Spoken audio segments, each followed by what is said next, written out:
வருஷத்தின் கிறிஸ்துமஸ் பண்டிகை ஆராதனைக்குள்ளாக கடந்து செல்லும்படியாக தேவன் நமக்கு கிருபை தந்திருக்கிறார். பயத்தோடும் பக்தியோடும் நமக்காக பிறந்த இயேசு கிறிஸ்துவானவரை நான் நிறைவு கூர்ந்து முழு மனதாரே அவரை நாம் ஆராதிப்போம். ஜெபம் பண்ண கடவோம்.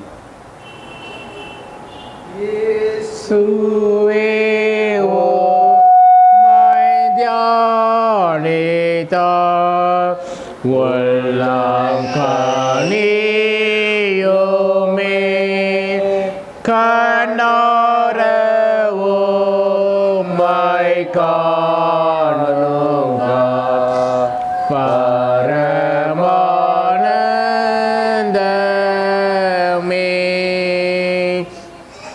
எப்ராத்தா என்னப்பட்ட பெத்லகேமே, நீ யூதேயாவில் உள்ள ஆயிரங்களுக்குள்ளே சிறியதாயிருந்தும் இஸ்ரவேலை ஆள போகிறவர் உன்னிடத்திலிருந்து புறப்பட்டு என்னிடத்தில் வருவார். அவருடைய புறப்படுதல் அநாதி நாட்களாகிய பூர்வத்தினுடையது. எங்களை அதிகமாக நேசிக்கிற எங்கள் அன்பினல் ஆண்டவரே, மகிழ்ச்சியான இந்த 2023 வருஷத்தின் கிறிஸ்துமஸ் பண்டிகை ஆராதனைக்குள்ளாக எங்களை நீர் அழைத்து வந்த தயவுக்காக உமக்கு நாங்கள் நன்றி செலுத்துகிறோம். 2000 ஆண்டுகளுக்கு முன்பாக எங்களுக்காக நீர் பிறந்து ஆண்டவரே, அன்று தீர்க்கதரிசிகள் கூறின ஒவ்வொரு வாக்கு தத்தங்களை நிறைவேற்றும்படியாக இந்த மண் உலகத்திற்கு வந்து மனிதனாக வந்து எங்களுடைய பாவ சாபங்களை போக்கி தொடர்ந்து ஆண்டவரே இந்த தேவனுடைய சமூகத்துக்குள்ளாக நெருங்கும்படியான கிருபைகளையும் பாக்கியத்தையும் எங்களுக்கு தந்தீர் உமக்கு நன்றி செலுத்துகிறோம். அந்த பாக்கியத்தை பெற்றவர்களாக நாங்கள் உம்முடைய சமூகத்தில் உமக்கு ஆராதனை செலுத்தும்படியாக வந்திருக்கிறோம்.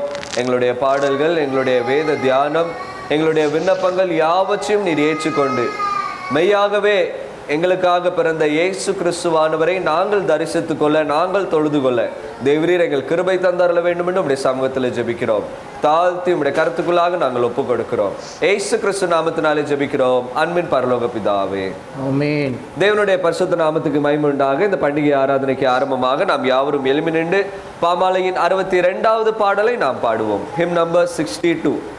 ஆர்கன் ப்ரீலூட் போடப்படும். அதற்கு பின்பதாக நாம் பாடல் பாடுவோம். ஹிம் நம்பர் 62, பாமாலை 62வது பாடல்.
பண்ண கடவோம். பிதா, குமாரன், பரிசுத்தாவியானவர் நாமத்தினாலே.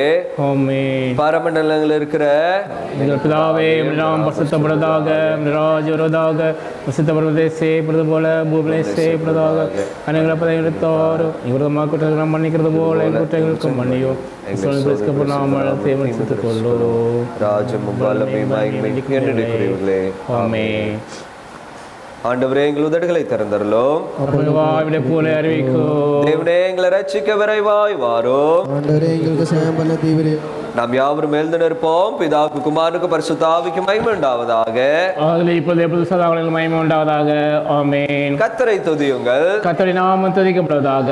95ஆம் சங்கீதத்தை நாம் பாடலாக பாடுவோம். கர்த்தருக்கு பெருமாய் பாடி இன்னும் சங்கீதம் பண்ண கடவோவாருங்கள். துளசி முன்பாக வந்து சங்கீதம் பார்த்து பாட கடவோ. கர்த்தரே மகாதேவனோ, எல்லா தேவனுக்கும் மகாராஜனோ மாயிரோ கீரா பூமியில் இருக்கிறது பரவங்களோ அவரோடைய வைகள் சம்தொடர்ந்து அவரதேவோ டாக்கினாம் வெட்டாந்தரையோ மோடிகரம் ஒரு வாக்கிற்று நம்ம கத்திரக்கு முன்பாக நாம் பணிந்து குனிந்து மகப்பழ கடவோருங்கள். அவன் நம்முடைய தேவ நாம் ஒரு பிஞ்சங்களோ அவர் கைக்குள்ளான ஆடுகளோ மாமி இந்த சத்தத்தை கேட்பீர்களாகி சொல்றது போல படுத்தாதேயோங்கள். அங்கே சோதித்து என்னை பச்சை பார்த்து என் கிரியாய் கண்டார்கள். நாம் ஆரோசித்து வழிபுறையோ என்னை வழிபடுகிறார்கள் என்றும் சொல்லி என்று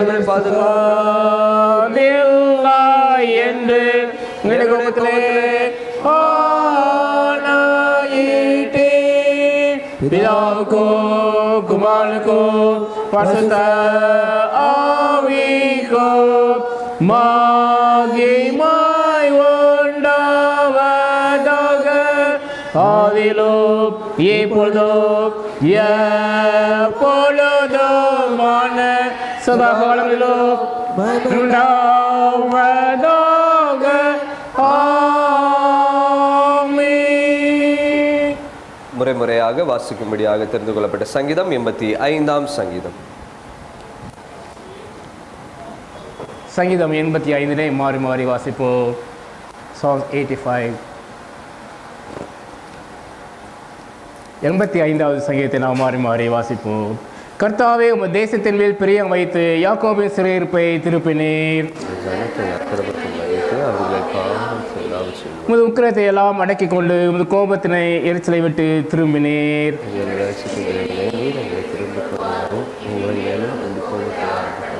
என்றைக்கும் எங்கள் மேல் கோபமாயிருப்பீரோ, தலைமுறை தலைமுறையாக உமது கோபத்தை நீடித்திருக்க பண்ணுவீரோ.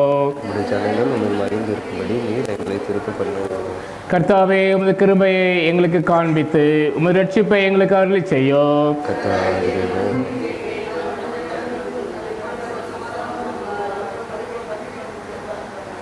நம்முடைய தேசத்தில் மகிமை வாசமாக இருக்கும்படி அவருடைய ரட்சிப்பு அவருக்கு பயந்தவர்களுக்கு சமீபமாக இருக்கிறது.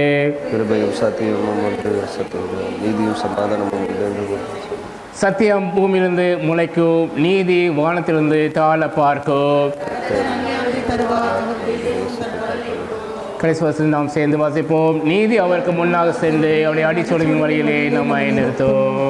பிதாவுக்கோ குமாரனுக்கோ பரிசுத்த ஆவிக்கோ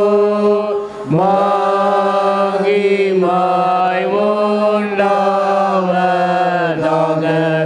ஆதியிலும் இப்பொழுதும் எப்பொழுதுமான சதா காலங்களிலும் மகிமை உண்டாவதாக.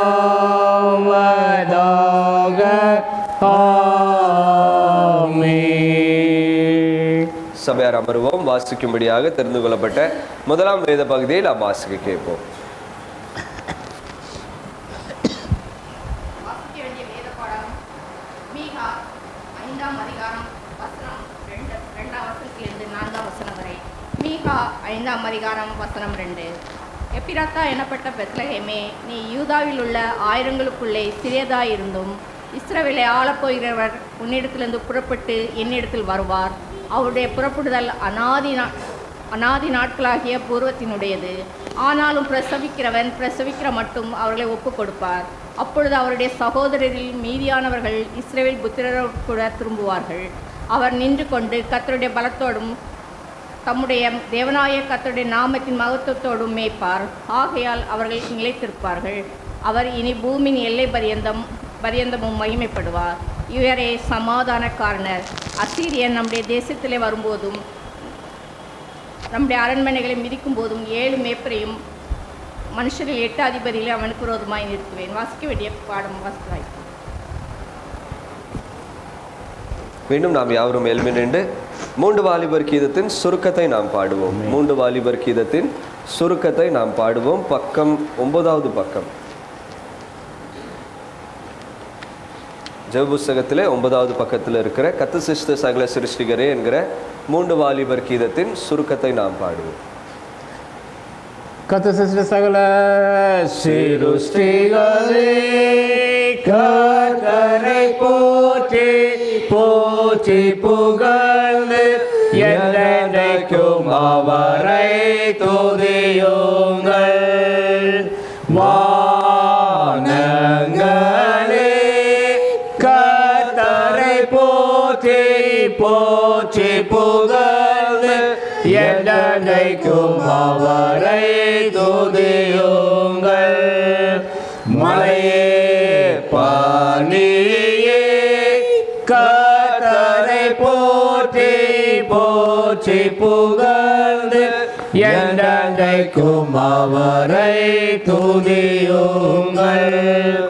தேவனுடைய காற்றுகளே கர்த்தரை போற்றி போற்றி புகழ்ந்து என்றென்றைக்கும் அவரை துதியுங்கள். அக்னியே உஷ்ணமே கர்த்தரை போற்றி போற்றி புகழ்ந்து என்றென்றைக்கும் அவரை துதியுங்கள். மாரிகாலமே கோடை காலமே கர்த்தரை போற்றி போற்றி புகழ்ந்து என்றென்றைக்கும் அவரை துதியுங்கள். இரவே பகலே கர்த்தரை போற்றி போற்றி புகழ்ந்து என்றென்றைக்கும் அவரை துதியுங்கள். ஒளியே இருளே கர்த்தரை போற்றி போற்றி புகழ்ந்து என்றென்றைக்கும் அவரை துதியுங்கள். மின்னல்களே மேகங்களே கர்த்தரை போற்றி போற்றி புகழ்ந்து என்றென்றைக்கும் அவரை துதியுங்கள். மலைகளே குன்றுகளே கர்த்தரை போற்றி போற்றி புகழ்ந்து என்றென்றைக்கும் அவரை துதியுங்கள். பூமியில் தாவரங்களே கர்த்தரை போற்றி போற்றி புகழ்ந்து என்றென்றைக்கும் அவரை துதியுங்கள். அனைத்து சகல பறவைகளே கர்த்தரை போற்றி போற்றி புகழ்ந்து என்றைக்கும் அவரை துதியுங்கள். காட்டு மிருகங்களே நாட்டு மிருகங்களே கர்த்தரை போற்றி போற்றி புகழ்ந்து என்றைக்கும் அவரை துதியுங்கள். மனு மக்களே கர்த்தரை போற்றி போற்றி புகழ்ந்து என்றைக்கும் அவரை துதியுங்கள். கர்த்தருடைய ஊழியக்காரரே கர்த்தரை போற்றி போற்றி புகழ்ந்து என்றைக்கும் அவரை துதியுங்கள். நீதிமான்களின் ஆவிகளே ஆத்துமாக்களே கர்த்தரை போற்றி போற்றி புகழ்ந்து என்றைக்கும் அவரை துதியுங்கள். மனிதர்களே கர்த்தரை போற்றி போற்றி புகழ்ந்து என்றைக்கும் அவரை துதியுங்கள். அனனியாவே ஆசரியாவே மீகாவேலே கர்த்தரை போற்றி போற்றி புகழ்ந்து என்றைக்கும் அவரை துதியுங்கள். பிதாவுக்கும் குமாரனுக்கும் பரிசுத்த ஆவிக்கும் மகிமையுண்டாவதாக.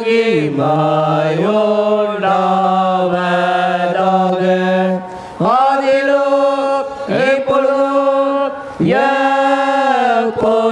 எப்பொழுதுமான சதா அளவிலும் மகிமை உண்டாவதாக.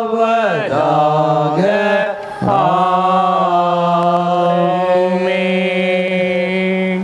ஜெபம் பண்ண கடவோம்.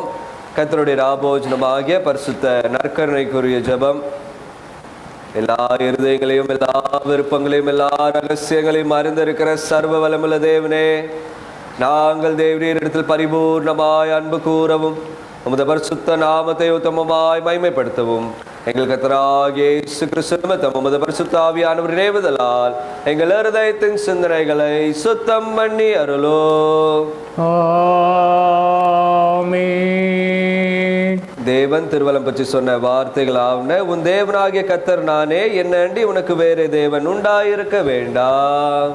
கர்த்தாவே எங்களுக்கு இறங்கி இந்த பிரபலங்கள் எல்லாற்றையும்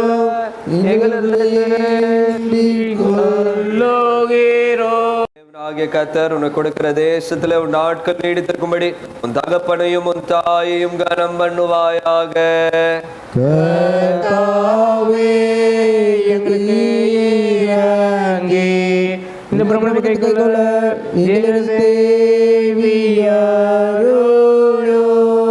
கொலை செய்யாதிருப்பாயாக. கர்த்தாவே எங்களுக்கு இறங்கி இந்த பிரபலத்தை கைக்கொள்ள எங்களது விபச்சாரம் செய்யாதிருப்பாயாக. கர்த்தாவே எங்களுக்கு இறங்கி இந்த பிரபலத்தை கைக்கொள்ள எங்களது களவு செய்யாதிருப்பாயாக. கர்த்தாவே எங்களுக்கு இறங்கி இந்த பிரபலத்தை கைக்கொள்ள எங்களது பிறனுக்கு விரோதமாக பொய் சாட்சி சொல்லாதிருப்பாயாக. கர்த்தாவே எங்களுக்கு இறங்கி இந்த பிரபலத்தை கைக்கொள்ள எங்களது இச்சியாதிருப்பாயாக. கர்த்தாவே, எங்களுக்கு இறங்கி இந்த பிரமாணத்தை கைக்கொள்ள எங்களிடத்தில் பயத்தல் வேண்டும் ஜெபம் பண்ண கடவோம். நம்முடைய கர்த்தராகிய இயேசு கிறிஸ்து பிறந்த கிறிஸ்துவின் ஜனன திருநாளுக்குரிய சுருக்கு ஜெபம். சர்வ வல்லமையுள்ள தேவனே, மனுஷ தன்மையை தரித்து கொள்ளவும் இதை போல் ஒரு காலத்தில் கற்புள்ள கன்னிகை இடத்தில் பிறக்கவும் உம்முடைய குமாரனை ஒப்பு கொடுத்து தந்தீரே. மறுஜன்மம் அடைந்து புத்திர சுவிகாரத்தையும் கிருபையினாலும் உமக்கு பிள்ளைகளாகிய நாங்கள் உமது பரிசுத்த ஆவியினாலே தினம் தினம் புதுப்பிக்கப்பட்டு உமோடும் பரிசுத்த ஆவியோடும் எப்பொழுதும் ஒரே தேவனாக சதாகாலும் ஜீவித்து அரசாளுகிற எங்கள் கர்த்தராகிய இயேசு கிறிஸ்துவின் மூலமாய் கிருபை செய்தருளோ. ஆமென். சபையார் அமர்வோம். நிருப வாக்கியம் வாசிக்க கேட்போம்.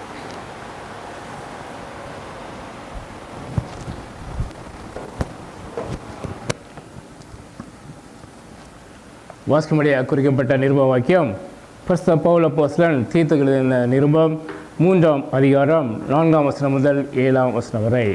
Titus chapter 3 verses 4 to 7.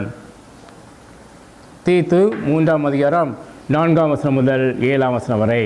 நம்முடைய இரட்சகராகிய தேவனுடைய தயையும் மனுஷர் மேலுள்ள அன்பும் பிரசன்னமான போது நாம் செய்த நீதியின் கிரியையின் நிமித்தம் அவர் நம்மை ரட்சியாமல் தமது இரக்கத்தின்படியே மறுஜென்ம முழுக்கினாலும் பரிசுத்த ஆவியினுடைய புதிதாக்குதலாலும் நம்மை ரட்சித்தார். தமது கிருபையினாலே நாம் நீதிமான்களாக்கப்பட்டு நித்திய ஜீவன் உண்டாகும் என்கிற நம்பிக்கையின்படி சுதந்திரராகத்தக்கதாக அவர் நமது இரட்சகராகிய இயேசு கிறிஸ்து மூலமாய் அந்த பரிசுத்த ஆவியை நம்மை சம்பூர்ணமாய் பொழிந்தருளினார்.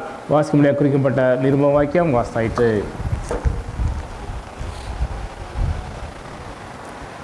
கர்த்தர் உங்களோடு இருப்பாராக. அவர் தமிழர் இருப்பாராக. பரிசுத்த சுவிசேஷ வாக்கியத்துக்காக நாம் யாவரும் எழுந்து நிற்போம். பரிசுத்த சுவிசேஷ வாக்கியம் பரிசுத்த மத்தேயு எழுதின நற்செய்தி நூல் 2ஆம் அதிகாரம் 1ஆம் வசனம் முதல் 11ஆம் வசனம் வரை அடங்கி இருக்கிறது. தேவனுக்கே மகிமை உண்டாவதாக. The gospel reading is taken from Matthew chapter 2 verses 1 to 11. மத்தேயு 2ஆம் அதிகாரம் 1ஆம் வசனம் முதல் 11ஆம் வசனம் வரை. ஏரோது ராஜாவின் நாட்களில் யூதேயாவில் உள்ள பெத்லகேமிலே இயேசு பிறந்தபோது கிழக்கிலிருந்து சாஸ்திரிகள் எருசலேமுக்கு வந்து, யூதருக்கு ராஜாவாக பிறந்திருக்கிறவர் எங்கே? கிழக்கிலே அவருடைய நட்சத்திரத்தை கண்டு அவரை பணிந்து கொண்ட வந்தோம் என்றார்கள். ஏரோது ராஜா அதை கேட்ட பொழுது அவனும் அவனோடு கூட எருசலேம் நகரத்தார் அனைவரும் கலங்கினார்கள். அவன் பிரதான ஆசாரியர் ஜனத்தின் வேத பாரகர் எல்லாரையும் கூட செய்து கிறிஸ்துவானவர் எங்கே பிறப்பார் என்று அவர்களிடத்தில் விசாரித்தார். அதற்கு அவர்கள், யூதேயாவில் உள்ள பெத்லகேமிலே பிறப்பார். அது என்னென்றால், யூதேயா தேசத்தில் உள்ள பெத்லகேமே, யூதேயாவின் பிரபுக்களில் சிறியதல்ல. என் ஜனமாகிய இஸ்ரவேலை ஆளும் பிரபு உன்னிடத்திலிருந்து புறப்படுவார் என்று தீர்க்கதரிசியினால் எழுதப்பட்டிருக்கிறது என்றார்கள்.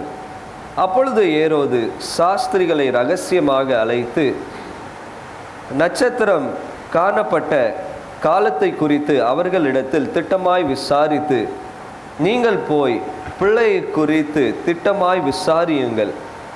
நீங்கள் அதை கண்ட பின்பு நானும் வந்து பணிந்து கொள்ளும்படியாக எனக்கு அறிவியுங்கள் என்று சொல்லி அவர்களை பெத்லெகேமுக்கு அனுப்பினான். ராஜா சொன்னதை அவர்கள் கேட்டு போகையில், இதோ அவர்கள் கிழக்கிலே கண்ட நட்சத்திரம் பிள்ளை இருந்த ஸ்தலத்தின் மேல் வந்து நிற்கும் வரைக்கும் அவர்களுக்கு முன் சென்றது.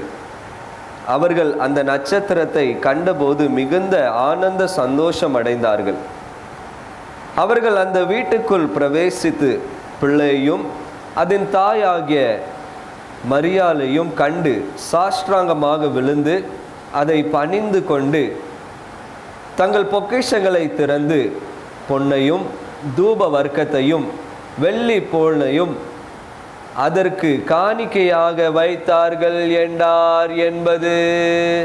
கிறிஸ்துவே சோஸ்திரமுண்டாவதாக.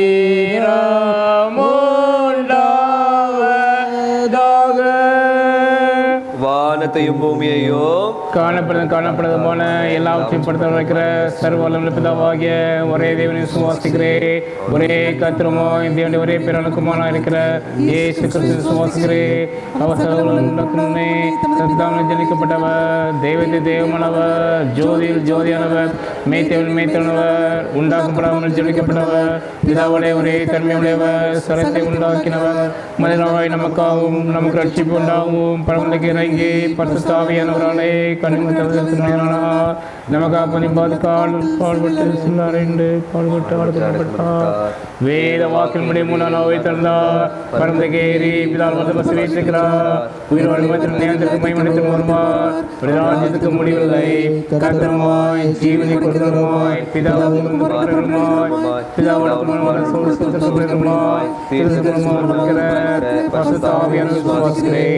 ஒரே பொதுவான பாவனம் நியமித்தவரை நான் சம்சாரிக்கிறேன். மறித்தோர் ஜீவனுள்ள காத்திருக்கிறேன்.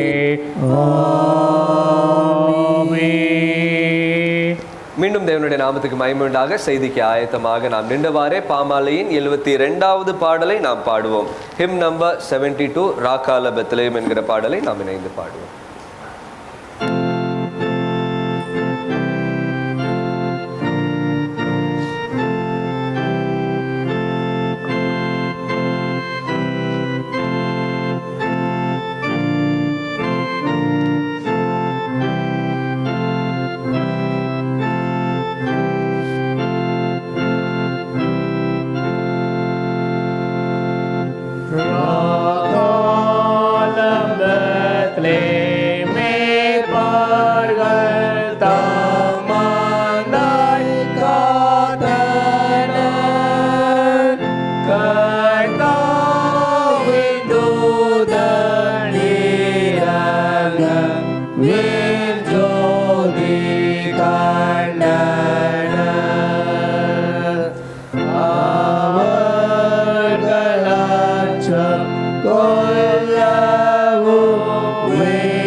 சபையாராம் எங்களுக்குள்ளாக, எங்கள் குடும்பங்களுக்குள்ளாக, திருச்சபைக்குள்ளாக தொடர்ந்து நீர் நிறைவேற்றி தந்தரல வேண்டும் என்று உடைய சமூகத்திலே அர்ப்பணிக்கிறோம்.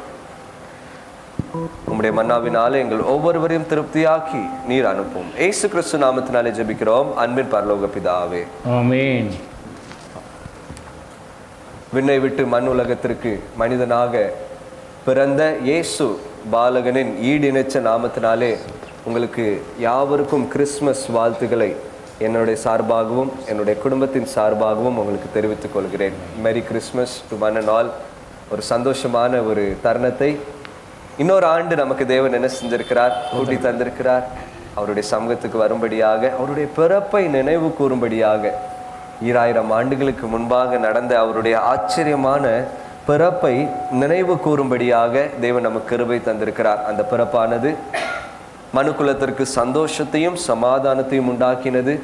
நமக்குள்ளாகவும் அவருடைய சமாதானமும் அவருடைய சந்தோஷமும் அவருடைய நம்பிக்கையும் நிறைவாக நம் மத்தியில் என்ன செய்யப்படட்டும், காணப்படட்டும். ஹல்லேலூயா, ஹல்லேலூயா. இந்த மாலை வேளையிலே தியானிக்கும்படியாக தெரிந்து கொள்ளப்பட்டதான வேத வசனம் மீகாயேல் தீர்க்கதரிசியின் புஸ்தகம் 5ஆம் அதிகாரம் 2ஆம் வசனம். மீகா 5ஆம் அதிகாரம் 2ஆம் வசனம். எப்ராத்தா என்னப்பட்ட பெத்லகேமே, நீ யூதேயாவில் உள்ள ஆயிரங்களுக்குள்ளே சிறியதாயிருந்தும் இஸ்ரவேலை ஆளப்போகிறவர் உன்னிடத்திலிருந்து புறப்பட்டு என்னிடத்தில் வருவார். அவருடைய புறப்படுதல் அநாதி நாட்களாகிய பூர்வத்தினுடையது.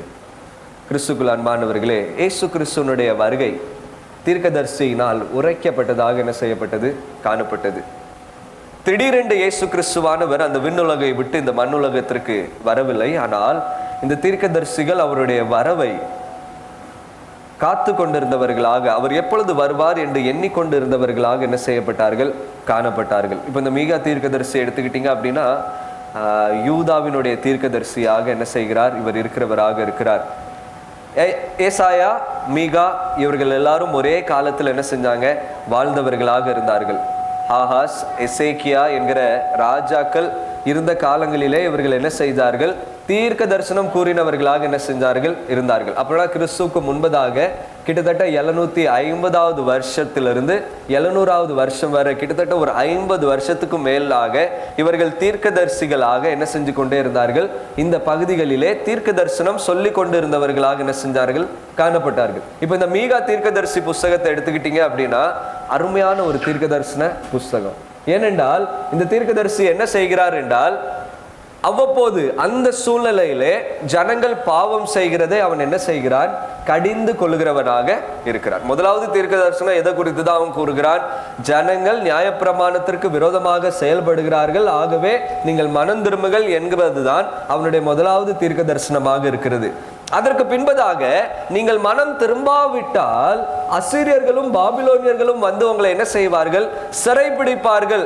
இது எப்போ நடக்கும், சில ஆண்டுகளுக்கு பின்பதாக இது நடக்கும் அப்படிங்கிறதையும் தீர்க்க தரிசனமாக அவர் என்ன செய்கிறவராக இருக்கிறார், கூறுகிறவராக இருக்கிறார். அதற்கு பின்பதாக மேசியா என்கிறவர் என்ன செய்வார், வருவார் என்கிறதையும் அவருடைய தீர்க்க தரிசனத்தில் என்ன செஞ்சிருக்கிறார், கூறியிருக்கிறார். அதுதான் இந்த மீகா 5ஆம் அதிகாரம் 2வது வசனமாக இருக்கிறது. அதோட அவருடைய தீர்க்க தரிசனம் என்ன செய்யல, முடியல. ஆனால் மேசியா வந்து மீண்டுமாக வந்து நாம் யாவரும் ஒரே குடும்பமாக ஒரே ஜனக்கூட்டமாக தேவனை ஆராதிக்கிறவர்களாக காணப்படுவோம் என்பதும் அவருடைய தீர்க்க தரிசன வார்த்தையாக என்ன செய்கிறது, இருக்கிறது. அப்ப அவர் வாழ்ந்த காலத்திலிருந்து கிட்டத்தட்ட பல ஆயிரம் ஆண்டுகளுக்கு பின்பதாக என்ன நடக்கும் அப்படிங்கிறதை அவர் என்ன செய்கிறவராக இருக்கிறார், தீர்க்க தரிசனமாக உரைக்கிறவராக என்ன செய்கிறார், இருக்கிறார். அவருடைய காலத்திற்கும் 200 ஆண்டுகளுக்கு பின்பதாக என்ன நடக்கும் என்று, 700 ஆண்டுகளுக்கு பின்பதாக மேசியா எப்படி வருவார் என்கிறதையும், பல ஆயிரம் ஆண்டுகளுக்கு பின்பதாக மீண்டுமாக இந்த மேசியாவுடைய 2ஆம் வருகை எப்படி இருக்குங்கிறதை யாவற்றையும் தீர்க்க தரிசனமாய் கூறுகிறது தான் இந்த மீகா தீர்க்க தரிசனம் எழுதப்பட்ட புஸ்தகமாக என்ன செய்கிறது, இருக்கிறது. அப்போ 700 ஆண்டுகளுக்கு பின்பதாக என்ன நடக்கும் என்று கூறுகிறார் என்றால், எப்ராத்தா என்னப்பட்ட பெத்லகேமே, நீ யூதேயாவில் உள்ள ஆயிரங்களில் சிறியதாய் இருந்தோம். இஸ்ரவேலை ஆள போகிறவர் எங்கிருந்து பிறக்க போறாரா, இஸ்ரவேலை ஆள போகிறவர் எங்கிருந்து பிறக்க போறாரா, பெத்லகேம் என்கிற சிறிய ஊரிலிருந்து அவர் என்ன செய்ய போகிறாரா, பிறக்க சிறிய ஊரிலிருந்து பிறந்து ஆளுகை செய்கிறவராக என்ன செய்கிறார், இருக்கிறார். சிறிய ஊர்லேருந்து ஆளுகை. பொதுவாக என்ன ப்ராடக்டை வாங்கினாலும் சரி, என்ன ஐட்டங்களை வாங்கினாலும் சரி, அதனுடைய பின்னினம் என்ன அப்படிங்கிறத பார்த்து தான் என்ன செய்வோம். ஒரு சட்டை எடுத்தாலும் கொஞ்சம் பிராண்ட் இருந்தால் எப்படி இருக்கும், பிராண்ட் இல்லாமல் எவ்வளவுதான் அந்த சட்டை அழகாக இருந்தாலும் கொஞ்சம் என்ன செய்வோம், யோசிப்போம். அப்படிப்பட்ட காலங்களில் வாழ்ந்து கொண்டு இருக்கிற நாம் இங்கே தீர்க்கதரிசி என்ன சொல்லுகிறார் என்றால், ஐயா பெத்லஹேம் என்கிற சிறிதான கிராமத்திலிருந்து ஆளப்போகிறவர் என்ன செய்கிறவராக இருக்கிறார், பிறக்கிறவராக இருக்கிறார். அல்லேலூயா. அப்போ இந்த இயேசு கிறிஸ்துவானவர் உங்களையும் என்னையும் ஆளும்படியாக பிறந்தவராக இருக்கிறார். அப்போ அவருடைய ஆளுகை எப்படிப்பட்டதாக இருக்கிறது, அவருடைய ஆளுகை எப்படிப்பட்டதாக இருக்கிறது என்கிறதை 3 காரியத்தின் மூலமாக நாம் என்ன செய்ய போகிறோம், ஒரு விசையாக நினைவு கூற போகிறோம். முதலாவது காரியமாக அவருடைய ஆளுகை குறித்து நாம் பார்ப்போம் என்றால், மீகா 4ஆம் அதிகாரம் 11வது வசனத்திலிருந்து மீகா 5ஆம் அதிகாரம் 1ஆம் வசனம் வரை பார்க்கும்போது, சீயோனை தீட்டுப்படுத்தும்படியாக, சீயோனுக்கு விரோதமாக, இந்த இஸ்ரவேலின் ஜனங்களுக்கு விரோதமாக அநேக ஜனங்கள் எழும்புகிறவர்களாக இருக்கிறார்கள். 5வது அதிகாரம் 1வது வசனத்திற்கு வரும்போது, இந்த இஸ்ரவேலை முற்றுகை போட்டு அவர்கள் என்ன செஞ்சிருக்கிறாங்க, வைத்திருக்கிறார்கள். எப்பொழுது அவர்களை ஆட்சி செய்யலாம், எப்பொழுது அவர்களை ஆளுகை செய்யலாம் என்பதை பார்த்து கொண்டு இருக்கிறவர்களாக இருக்கிறார்கள். கடைசியாக அங்க என்ன எழுதப்பட்டிருக்கிறது, இஸ்ரவேலுடைய நியாயாதிபதி என்ன செய்கிறாங்களா, கோலினாலே கன்னத்தில் என்ன செய்கிறாங்க, கண்டிப்பா நியாயாதிபதினா யாரு, இஸ்ரவேலை ஆளுகை செய்கிறவன் என்ன செய்ய போகிறாங்களா, கன்னத்தில் என்ன செய்ய போறாங்க. அப்போ இஸ்ரவேல் என்கிற இந்த தேசமானது தேவனால் தெரிந்து கொள்ளப்பட்ட தேசமாக இருந்தாலும் அதனுடைய ஆளுகையானது முற்றிலுமாக அவமாக்கப்பட்டதாக காணப்படுகிறது. தேசங்கள் அதற்கு விரோதமாக எழும்பி அதை அதை எப்படியாகிலும் அதை பிடித்து கொள்ளும்படியாக முற்றுகை போட்டு அதை அவமானப்படுத்தி அது ஒண்ணுமில்லாத தேசம் என்று காண்பிக்கும்படியான சூழ்நிலைக்குள்ளாக தள்ள போகிற சூழ்நிலையில தான் இந்த ஆளப்போகிற இந்த இயேசு கிறிஸ்துவானவர் இந்த அவருடைய ஆட்சியை நிலைக்க பண்ணும்படியாக நம் மத்தியில் என்ன செய்கிறவராக இருக்கிறார், பிறக்கிறவராக இருக்கிறார். அல்லேலூயா. 700 ஆண்டுகளுக்கு பின்பதாக நடக்கிறதை அவர் தீர்க்க தரிசனமாக கூறுகிறார். இப்படிப்பட்ட ஒரு காலங்கள் வரும், இப்படிப்பட்ட நேரங்களை நீங்கள் சந்திப்பீர்கள். அந்த நேரத்திலே இந்த ராஜ்யத்தை நிலைத்து நிற்க பண்ணும்படியாக மேசியா பிறப்பார். 4வது வசனத்தை வாசிக்கலாம். மிக 5ஆம் அதிகாரம் 4ஆம் வசனம். அவர் நின்று கொண்டு கர்த்தருடைய பலத்தோடும் தம்முடைய தேவனாகிய கர்த்தருடைய நாமத்தின் மகத்துவத்தோடும் மேய்ப்பார். ஆகையால் அவர்கள் எப்படி இருப்பார்களா, அவர்கள் எப்படி இருப்பார்கள், நிலையில்லாத சூழ்நிலையை மாற்றும்படியாக வந்தவர் தான் இந்த இயேசு கிறிஸ்துவானவர். இவர் எப்படியாக வரப்போகிறாரா, நிலையில்லாத சூழ்நிலைகளை மாற்றும்படியாக. சத்ருக்கள் அவர்களை விரோதித்து அவர்களை துன்பப்படுத்தி அவர்களை ஒன்றுமில்லாதவர்களாக ஆக்கணும் என்று திட்டமிடுகிற போது அவர்களை நிலைப்படுத்தும்படியாக வரப்போகிறவர் தான் இந்த இயேசு கிறிஸ்துவானவர். அவருடைய ஆளுகைக்குள்ளாக நமக்கு என்ன கிடைக்கிறது, ஆங்கிலத்தில் பார்த்தோம் அப்படின்னா there is a security. அதுல என்ன கிடைக்குதா, பாதுகாப்பு. அவருடைய ஆளுகையில பாதுகாப்பு நமக்கு என்ன செய்யுது, உண்டாகிறதாக இருக்கிறது.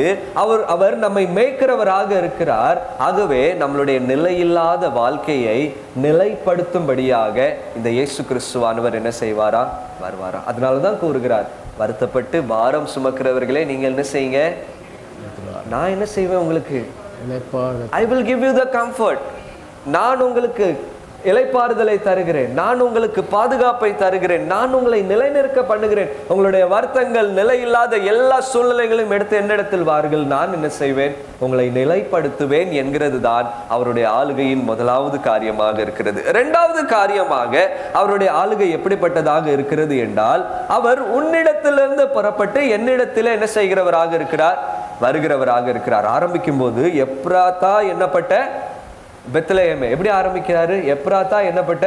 இப்ப எப்ராத்தா என்னப்பட்ட பெத்லெஹேம் என்று எதற்கு கூறுகிறார், 2 பெத்லெஹேம் வேதாகமத்தில் என்ன செய்து இருக்கிறது. ஒன்று ஜெபுலோன் என்கிற கோத்திரத்தில் உள்ள பெத்லெஹேம் என்று இருக்கிறது, ரெண்டாவது யூதயா கோத்திரத்தில் உள்ள பெத்லெஹேமாக இருக்கிறது. இங்க ஸ்பெசிபிக்காக அவர் எழுதுகிறார் எப்ராத்தா என்னப்பட்ட பெத்லெஹேம். வாசிக்கலாம். 1 சாமுவேல் 17ஆம் அதிகாரம் 12ஆம் வசனம். 1 சாமுவேல் 17ஆம் அதிகாரம் 12ஆம் வசனம்.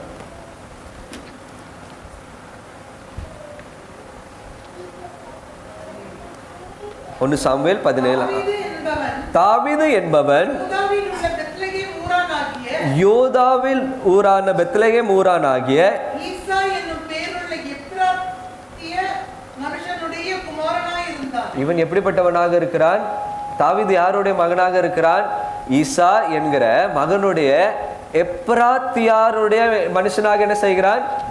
இப்போ இது எதை குறிக்கிறது அப்படின்னா, தேவன் தாவீதுக்கு பண்ணின வாக்கு தத்தத்தை நிலைத்து நிற்க பண்ணும்படியாக, ஒரு விசையாக உறுதிப்படுத்தும்படியாக, ஒரு விசையாக அதை எஸ்டாப்ளிஷ் பண்ணும்படியாக அவர் ராஜாவாக என்ன செய்கிறவராக இருக்கிறார்? பிறக்கிறவராக இருக்கிறார். ஹல்லேலூயா. இந்த தாவீதுக்கு என்ன வாக்குத்தத்தம் கொடுத்திருக்கிறார்? 2 சாமுவேல் 7ஆம் அதிகாரம் 12-13ஆம் வசனத்தை வாசிக்கலாம்.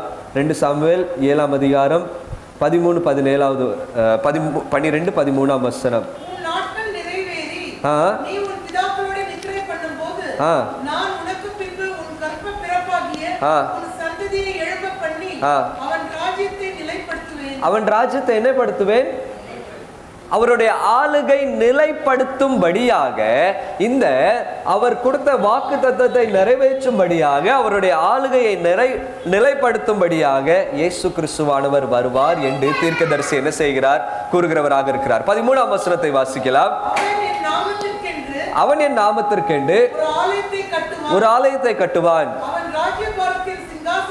அவன் ராஜ்யபாரத்தின் சிங்காசனத்தை அவர் என்றைக்கும் என்ன பண்ணுவாரா? நிலைக்க பண்ணுவார். அல்லேலூயா.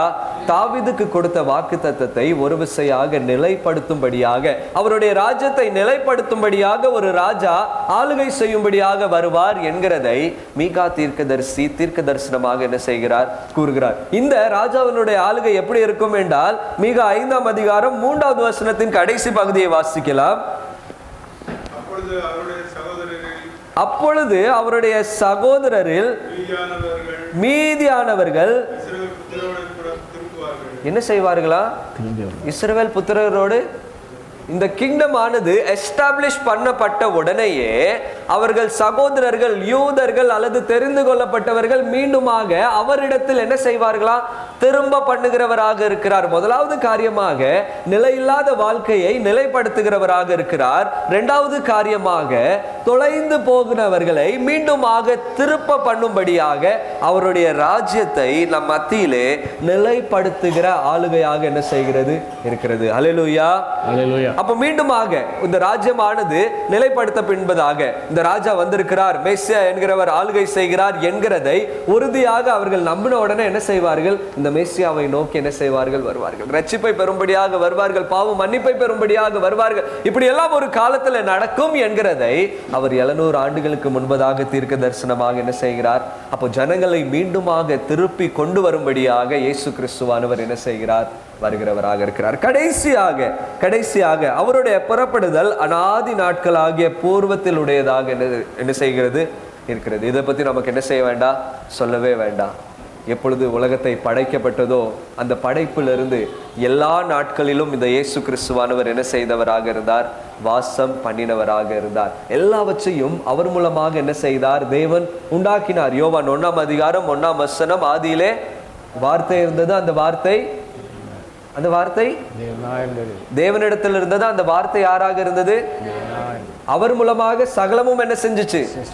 அந்த உண்டான காலத்திலிருந்து நித்திய காலமாக ஆளுகை செய்யும்படியாக இப்ப ராஜ்யத்தை அவர் என்ன செஞ்சிருக்கார்? ஸ்தாபித்திருக்கிறார். இந்த ராஜ்யத்தை நிலைப்படுத்தியிருக்கிறார். இந்த ராஜ்யத்தை நிலைப்படுத்தி அவர் கடந்து செல்லவில்லை. ஆனால் அந்த ராஜ்யத்தை நித்திய காலமாக அவர் என்ன செய்ய போகிறாரா? ஆள போகிறார் என்கிறதை தான் இந்த தீர்க்கதரிசி வாக்குத்தத்தமாக என்ன செய்கிறார்? நமக்கு கூறுகிறவராக இருக்கிறார். ஆனால் தான் நமக்கு ஒரு பாலகன் பிறந்தார், நமக்கு ஒரு குமாரன் என்ன செய்யப்பட்டிருக்கிறார்? கொடுக்கப்பட்டிருக்கிறார். அவர் வல்லமையுள்ள தேவனாக இருக்கிறார். நித்திய பிதாவாக இருக்கிறார். நித்திய காலமாக நம்மை ஆளும்படியாக அவர் என்ன செய்கிறவராக இருக்கிறார்? ஆளுகை செய்யும்படியாக நம் மத்தியிலே வரப்போகிறவர் என்கிறதை மீகா தீர்க்கதரிசி என்ன செய்கிறார்? கூறுகிறார். அதை 4வது வசனத்தின் கடைசி பகுதி, அவர் இனி பூமியின் எல்லை பரியந்தம் மகிமைப்படுவார். அவருடைய மகிமையானது பூமியின் எல்லை பரியந்தம் நிலைத்து நிற்கும்படியாக அவருடைய ஆளுகையானது முதலாவது நம்மை நிலைப்படுத்துகிறதாக இருக்கிறது. இரண்டாவதாக அவருடைய ஆளுகையானது நம்மை ஸ்தாபிக்கிறதாக இருக்கிறது. அவருடைய ஆளுகையானது கடைசி பரியந்தம் நித்திய காலமாக நம்மை ஆளுகை செய்யும்படியாக ஒரு ராஜா என்ன செய்வார், ஒரு இயேசு கிறிஸ்துவானவர் என்ன செய்வார், வருவார் என்கிறதை தான் தீர்க்கதரிசிகள் என்ன செய்கிறார்கள், கூறினவர்களாக இருக்கிறார்கள். அல்லேலூயா. இயேசு கிறிஸ்துவானவர் இன்னைக்கு எனக்கு எதற்காக வந்திருக்கிறார்? நிலையில்லாத வாழ்க்கையை நிலைப்படுத்தும்படியாக, என்னுடைய நிலைப்பாடுகளை ஒரு வரிசையாக உறுதிப்படுத்தும்படியாக, நித்திய காலமாக அவருடைய ஆளுகை எனக்குள்ளாக இருக்கிறது என்பதை வெளிப்படுத்தும்படியாக அவர் என்ன செஞ்சிருக்கிறார், வந்திருக்கிறவராக இருக்கிறார். இப்போ நமக்கு ஒரே ஒரு கேள்விதான், இந்த சிறிய ஊரிலே பிறந்த பெத்லகேமிலே பிறந்த இயேசு கிறிஸ்துவை நாம் ஏற்றுக்கொள்கிறோமா, அவருடைய ஆளுகைக்குள்ளாக நாம் ஏற்றுக்கொள்கிறோமா என்பதுதான் நமக்கு என்னதாக இருக்கிறது, கேள்வியாக இருக்கிறது. ஒரு வசனத்தை வாசிக்கலாம். இதே தீர்க்கதரிசன வசனம் மத்தேயுல என்ன செய்யப்பட்டிருக்கிறது, எழுதப்பட்டிருக்கிறது. மத்தேயு 2ஆம் அதிகாரம் 6ஆம் வசனத்தை வாசிக்கலாம். யூதேயா தேசத்தில் உள்ள பெத்லகேமே, எல்லாரும் எடுத்துக்கோங்க, கவனமா வாசிங்க. யூதேயா தேசத்தில் உள்ள பெத்லகேமே, வாசிக்கலாம். யூதேயாவில் பிரபுக்களில் நீ சிறியவன். ஆனா மீகால என்ன சொல்லப்பட்டிருக்கு, ஆனா இங்க என்ன சொல்லப்பட்டிருக்கு, சிறியவன் அல்ல. பெத்லகேம் என்ன சொல்லப்பட்டிருக்கிறது, இங்க சிறியவன். சரி, இதை யார் சொல்றா அப்படின்ட்டு நீங்க பாத்தீங்க அப்படின்னா, 4வது வசனத்துல பிரதான ஆசாரியர்களும் வேத பாரகர்களும் என்ன சொல்றாங்க அப்படின்னா, ஐயா, ஒரு சிறிய ஊர்ல இருந்து எங்களை ஆள போகிறவர் வர்றதுக்கு வாய்ப்பே இல்லை. பெத்லகேம் என்கிற ஊர்ல இருந்து ஒருத்தர் ஆள போகிறவர், இந்த சிறிய கிராமத்திலிருந்து வரப்போற ஆளுகை செய்கிறவர் இல்லவே இல்லை அப்படின்ட்டு இந்த வேதபாரகரும் பரிசேயர்களும் சொல்றாங்க. இங்க ஆரம்பிச்சு சிலுவையில அறையும் பரியந்தம் இந்த பரிசேயர்களும் வேதபாரர்களும் கிறிஸ்துவை ஒருபோதும் என்ன செய்யவில்லை, அவருடைய ஆளுகையை ஒருபோதும் என்ன செய்யவில்லை, ஏற்றுக்கொள்ளவே இல்லை. இப்படிப்பட்ட தீர்க்கதரிசி 700 ஆண்டுகளுக்கு முன்ன இயேசு கிறிஸ்துவானவர் வருவார் என்கிறதை தீர்க்க தரிசனமாக சொன்னதை இவர்கள் என்ன சொல்றாங்க, அப்படி நடக்கிறதற்கு வாய்ப்பே. இன்னைக்கு நான் உங்ககிட்ட கேட்க, இந்த இயேசு கிறிஸ்துவானவருடைய ஆளுகையை நாம் விசுவாசிக்கிறோமா இல்லையா? நாம் இந்த இந்திய தேசத்திற்குள்ளாக என்ன செய்கிறோம், வாழ்கிறவர்களாக இருக்கிறோம். 141 கோடி ஜனங்கள் மத்தியில் என்ன செய்கிறோம், வாழ்கிறவர்களாக இருக்கிறோம். இதுல கிறிஸ்தவர்கள் அப்படின்னா 4-5% கிறிஸ்தவர்கள் தான் என்ன செய்கிறோம், வாழ்கிறோம். நாம் தான் எப்படிப்பட்டவர்களாக இருக்கிறோம், சிறியவர்களாக என்ன செய்கிறோம், இருக்கிறோம். ஒரு 5 கோடி 6 கோடி 7 கோடி ஜனங்கள் மாத்திரமே எப்படிப்பட்டவர்களாக இருக்கிறோம், கிறிஸ்தவர்களாக இருக்கிறோம். இந்த 6 கோடி ஜனங்கள்ல நாம் இந்த இயேசு கிறிஸ்துவின் ஆளுகையை முற்றிலுமாக ஏற்றுக்கொள்கிறோமா, அல்லது இந்த உலகத்தை பார்த்து நம்மளுடைய வாழ்க்கை என்ன செய்கிறது, மாறுகிறதாக இருக்கிறது, அல்லது இந்த உலகத்தின் ஆளுகைக்குள்ளாக நாம் என்ன செய்கிறோம், இருக்கிறோமா என்கிறதை நினைவு கூறும்படியாகவே இந்த பண்டிகை தேவன் நமக்கு என்ன செஞ்சிருக்கிறார், ஏற்படுத்தி தந்திருக்கிறார். ஹல்லேலூயா, ஹல்லேலூயா. நாம் இந்த தேசத்துல சிறியவர்களாக இருந்தாலும் பெத்லகேமிலிருந்து சிறிய கிராமத்திலிருந்து நம்மை ஆளுகை செய்யும்படியாக தேவன் பிறந்தார். நாமும் தேவனுடைய ஆளுகைக்குள்ளாக ஒப்பு கொடுக்கும் போது இந்த தேசத்தை, நம்மளுடைய உற்றார் உறவினர்களை இந்த ஆண்டவரின் அன்புக்குள்ளாக, இந்த ஆளுகைக்குள்ளாக நடத்துவதற்கு தேவன் நமக்கு என்ன செய்வார், கிருபை தருவார். அதற்காகவே இயேசு கிறிஸ்துவானவர் இந்த பூமியில் என்ன செய்திருக்கிறார், மனிதனாக என்ன செஞ்சிருக்கிறார், பறந்திருக்கிறார். அவருடைய ஆளுகைக்குள்ளாக நம்மை நாமே ஒப்பு கொடுப்போம், நம்மளுடைய குடும்பங்களை ஒப்பு கொடுப்போம், திருச்சபையை ஒப்பு கொடுப்போம். அவருடைய ஆளுகையின்படியாக நாம் செயல்படுவோம். தேவன் நம்மை கொண்டு பெரிய காரியங்களை செய்வாராக. தேவன் தாமே நாம் ஒவ்வொருவரையும் ஆசீர்வதித்து வழி நடத்துவாராக. இந்த பண்டிகையின் மெய்யான சந்தோஷம், பண்டிகையின் மெய்யான சமாதானம், இந்த பண்டிகையின் விசுவாசமாகிய இயேசு கிறிஸ்து, இந்த பண்டிகையின் நம்பிக்கையாகிய அவர் யாவும் நம்மிலே பரிபூர்ணமாக காணப்படுவதாக. தேவன் தாமே நாம் ஒவ்வொருவரையும் வழி நடத்துவாராக. ஆமென்.